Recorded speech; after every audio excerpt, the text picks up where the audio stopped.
दोस्तों जय श्री कृष्ण। दोस्तों आज के वीडियो में हम महाभारत की ऐसी कहानी के बारे में जानने वाले हैं जिसमें बताया गया है कि कब, क्यों और कैसे डूबी थी द्वारिकापुरी। तो आइए वीडियो को शुरू करते हैं और हम जानते हैं इस सुंदर सी कहानी के बारे में। दोस्तों भगवान श्री कृष्ण की नगरी द्वारिका महाभारत के युद्ध के लगभग 36 वर्ष पश्चात समुद्र में डूब जाती है। समस्त यदुवंशियों के मारे जाने और द्वारिका के समुद्र में विलीन होने के पीछे कुछ मुख्य रूप से दो घटनाएं जिम्मेदार हैं। एक, माता गांधारी द्वारा श्री कृष्ण को दिया गया श्राप और दूसरा, ऋषियों द्वारा श्री कृष्ण पुत्र सांब को दिया गया श्राप। तो आइए इस घटना पर हम विस्तार से जानते हैं कि कारण क्या था। दोस्तों गांधारी ने दिया था यदुवंश के नाश का श्राप। महाभारत युद्ध की समाप्ति के बाद जब युधिष्ठिर का राज तिलक हो रहा था, तब कौरवों की माता गांधारी ने महाभारत युद्ध के लिए श्री कृष्ण को दोषी ठहराते हुए श्राप दे दिया था कि जिस प्रकार कौरवों के वंश का नाश हुआ है, ठीक उसी प्रकार यदुवंश का भी नाश हो जाएगा। माना जाता है कि माता गांधारी के श्राप के कारण ही यदुवंश और द्वारिका का सर्वनाश हो गया था। दोस्तों ऋषियों ने दिया था सांब को श्राप। महाभारत युद्ध के बाद जब 36वां वर्ष आरंभ हुआ तो तरह तरह के अपशगुन होने लगे। एक दिन महर्षि विश्वामित्र, कांडो, देवर्ष नारद आदि द्वारिकापुरी गए। वहां यादव कुल के कुछ नवयुवकों ने उनके साथ परिहास करने का सोचा। वे श्री कृष्ण के पुत्र सांब को स्त्री भेष में ऋषियों के पास ले गए और कहा कि ये स्त्री गर्भवती है, इसके गर्भ से क्या उत्पन्न होगा। ऋषियों ने जब देखा कि यह युवक हमारा अपमान कर रहे हैं तो क्रोधित होकर उन्होंने श्राप दे दिया।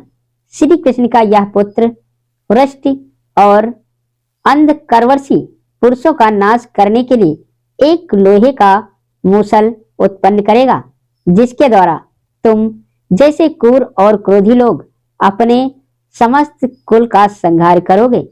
उस मूसल के प्रभाव से केवल श्री कृष्ण व बलराम ही बच पाएंगे। श्री कृष्ण को जब यह बात पता चली तो उन्होंने कहा कि यह बात अवश्य सत्य होगी। मुनियों के श्राप के प्रभाव से दूसरे दिन ही सांब ने मूसल उत्पन्न किया। जब यह बात राजा उग्रसेन को पता चली तो उन्होंने मूसल को चुराकर समुद्र में डलवा दिया, जिसके बाद राजा उग्रसेन व श्री कृष्ण के नगर में घोषणा करवा दी कि आज से कोई भी वृष्टि व अंधकर्वशी अपने घर में मदिरा तैयार नहीं करेगा। जो भी व्यक्ति छुपकर मदिरा तैयार करेगा उसे मृत्यु दंड दिया जाएगा। घोषणा सुनकर द्वारिका वासियों ने मदिरा नहीं बनाने का निश्चय किया। इसके बाद द्वारिका में भयंकर अपशगुन होने लगे। प्रतिदिन आंधी चलने लगी। चूहे इतने बढ़ गए कि मार्गों पर मनुष्य से ज्यादा दिखाई देने लगे। वे रात में सोए हुए मनुष्य के बाल और नाखून कुतर कर खा जाया करते थे। सारस, उल्लुओं और बकरे, गीदड़ों की आवाज निकलने लगी। गायों के पेट से गधे, कुत्तियां और बिलाव और नेवलियां के गर्भ से चूहे पैदा होने लगे। उस समय यदुवंशियों को पाप करते शर्म नहीं आती थी। जब श्री कृष्ण ने नगर में होते इन अपशगुनों को देखा तो उन्होंने सोचा कि कौरवों की माता गांधारी का श्राप सत्य होने का समय आ गया है। इन अपशगुन को देखकर पक्ष के 13वें दिन अमावस्या का संयोग जानकर श्री कृष्ण काल की अवस्था पर विचार करने लगे। उन्होंने देखा कि इस समय वैसा ही योग बन रहा है जैसा महाभारत के युद्ध के समय बन रहा था।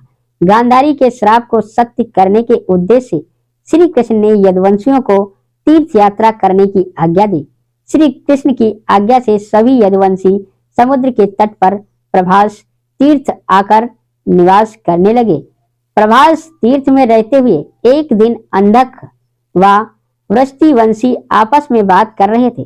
तभी सत्याकी ने आवेश में आकर कृतवर्मा का उपवास और अनादर कर दिया। कृतवर्मा ने भी कुछ ऐसे शब्द कहे कि सत्याक को क्रोध आ गया। उसने कृतवर्मा का वध कर दिया। यह देख अंधक वासियों ने सत्याक को घेर लिया और हमला कर दिया। सत्याक को अकेला देखकर श्री कृष्ण के पुत्र प्रदुम्ब उसे बचाने दौड़े। सत्याक और प्रदुम्ब अकेले ही अधिका वंशियों ने से भिड़ गए, परंतु संख्या में अधिक होने के कारण अंध कांवंशियों को पराजित नहीं कर पाए और अंत में उनके ही हाथों से मारे गए। अपने पुत्र सत्याग की मृत्यु से क्रोधित होकर श्री कृष्ण ने एक मुट्ठी एकरा घास उखाड़ ली। हाथ में आते ही घास वज्र के समान भयंकर लोहे का मूसल बन गई। उस मूसल से श्री कृष्ण सभी का वध करने लगे। जो कोई भी घास उखाड़ता वह भयंकर मूसल में बदल जाती। ऐसा ऋषियों के श्राप के कारण हुआ था। उन मूसल के एक ही प्रहार से प्राण निकल जाते। उस समय काल के प्रभाव से अंधक, भोज, शनि और तृष्णि वंश के मूसलों से एक दूसरे का वध करने लगे और आपस में लड़ते हुए मरने लगे थे।